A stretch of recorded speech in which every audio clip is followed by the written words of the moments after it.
Hey everybody! Welcome to the channel How to Avoid It. Today we're diving into a topic that's both fascinating and a little unsettling: the top 10 mind games society uses to keep you average. We all know that society has expectations, right? But what you might not realize is how these expectations can subtly shape our thoughts and behaviors, often without us even realizing it. It's like we end up on these predetermined paths, striving for this idea of average without ever really questioning it. But here's the good news. Once you become aware of these mind games, you can start to break free from them. So buckle up, because we're about to embark on a journey to expose these mental traps and empower you to live a more authentic and fulfilling life. Have you ever felt that invisible pressure to fit in? To dress a certain way? Listen to certain music, or even just agree with the majority? That, my friends, is the insidious power of conformity pressure. Society loves to put things in neat little boxes, and it wants you to fit neatly into one of them. It tells us that being different is bad, that standing out will make you a target. But here's the thing, those boxes, they're limiting. Think about all the amazing, creative, brilliant individuals throughout history who dared to be different. People like Frida Kahlo, Albert Einstein, David Bowie, they didn't achieve greatness by conforming. They embraced their individuality. You have unique talents, passions, and ideas that the world needs. So don't be afraid to let your freak flag fly. Embrace your weirdness, your quirks, the things that make you, you. Okay, let's talk about fear. Specifically the fear of failure. This one is a real dream killer, and society knows it. We're constantly bombarded with messages about success, about making it. But what about the flip side? We see successful people and think, wow, they've got it all figured out. But what we don't see are the struggles, the setbacks, the inevitable failures they faced along the way. And that's what society doesn't want you to know. Failure is not the opposite of success. It's a stepping stone on the path to it. Every successful person has a story of failure, of picking themselves up and trying again. But fear tells us to play it safe, to stay small, to avoid the possibility of falling flat on our faces. It keeps us stuck in our comfort zones, dreaming about what could be but too afraid to actually go after it. So, how do we fight back? By reframing failure. See it not as an end, but as a beginning.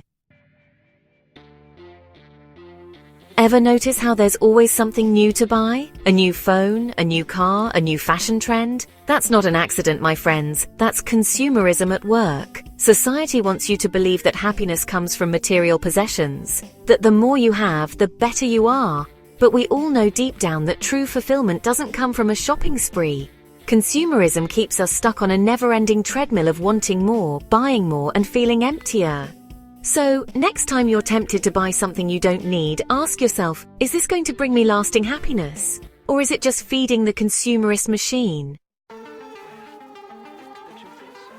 Let's unpack the education system, shall we? Now, I'm not saying all education is bad, but the standardized one-size-fits-all approach that's so prevalent, it can be more about creating obedient workers than nurturing creative thinkers. We're all different, with unique talents and learning styles. But the system often tries to cram us into the same mold, valuing memorization over creativity, conformity over critical thinking. Think about it. How many brilliant minds have been overlooked or discouraged because they didn't fit the traditional mold? How much potential is being stifled by a system that prioritizes standardized test scores over genuine curiosity and a love of learning? We need to encourage exploration, experimentation, and individualized learning. So whether you're a student, a parent, or just someone who cares about the future of education, let's push for a system that celebrates individuality, nurtures creativity, and empowers students to become lifelong learners. Social media, it's supposed to connect us, right? But how often does it actually make us feel more alone, more inadequate, more caught up in the never-ending scroll of perfectly curated lives? Here's the thing. Social media is often a highlight reel, not real life. We see the vacations, the successes, the perfectly filtered selfies, and we start comparing our behind the scenes to everyone else's highlight reel. And that's the trap. We start chasing likes and validation from strangers, tying our self-worth to the number of followers we have or the comments on our posts. So how do we escape the social media mirage? By being mindful of our usage. Unfollow accounts that make you feel bad, limit your scroll time, and remember that what you see online is often a carefully constructed version of reality. The Cult of Workaholism. I'm so busy, I'm slammed, I'm working late again. Sound familiar? We wear our busyness like a badge of honor, as if being constantly overworked is a sign of success. But here's the thing, it's not. It's a recipe for burnout, stress, and neglecting the things that truly matter. Society tells us that our worth is tied to our productivity, that we always need to be hustling, grinding, pushing ourselves to the limit.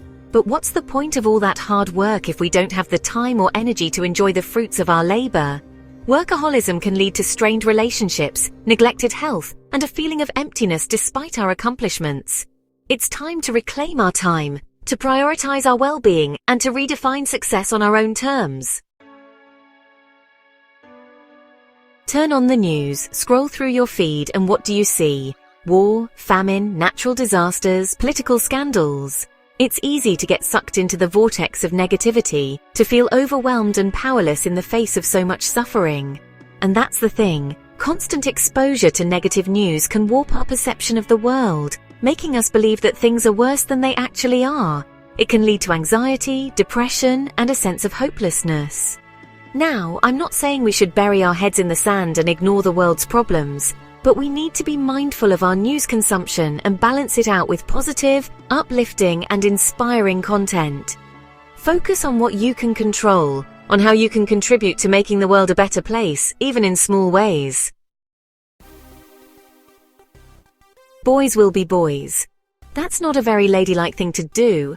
We've all heard these phrases, these societal scripts that try to define us based on our gender, race, religion, or any other number of categories.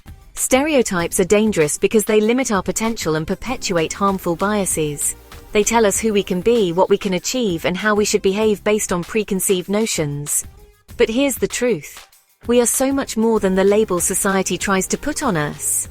It's time to challenge stereotypes, to break free from the boxes society tries to put us in, and to create a world where everyone has the opportunity to reach their full potential, regardless of their background or identity. The instant gratification addiction. We live in a world of instant gratification. Want to watch a movie? It's a click away. Want to order food? Delivered to your door in minutes. While convenient, this constant accessibility to instant gratification can make it hard to delay gratification, to work towards long-term goals that require patience, discipline, and perseverance. Think about it.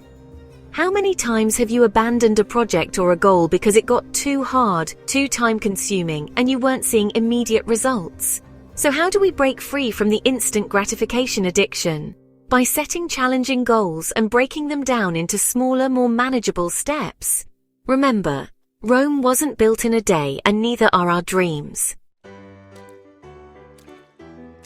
You all know this one very well. From a young age, we're taught to respect authority. Our parents, teachers, bosses, the government. And while respecting authority is important, it's equally important to question it, to think critically, and to form our own informed opinions. Blindly following authority without question can lead to groupthink, to the acceptance of harmful ideas, and to the suppression of individual thought and expression. Remember, authority figures are not infallible. They can be wrong, they can be biased, and they can make mistakes. It's up to us to think for ourselves, to question the status quo, and to speak up when something doesn't feel right. Do your own research, consider multiple perspectives, and form your own conclusions. Break free and live your best life. Thanks for sticking with me through this deep dive into the mind games society plays.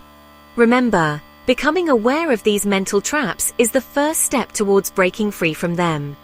If you found this video helpful, don't forget to give it a thumbs up, subscribe to the channel for more insightful content, and share it with your friends. Let's challenge the status quo, embrace our individuality, and create a world where everyone feels empowered to live their best, most authentic lives.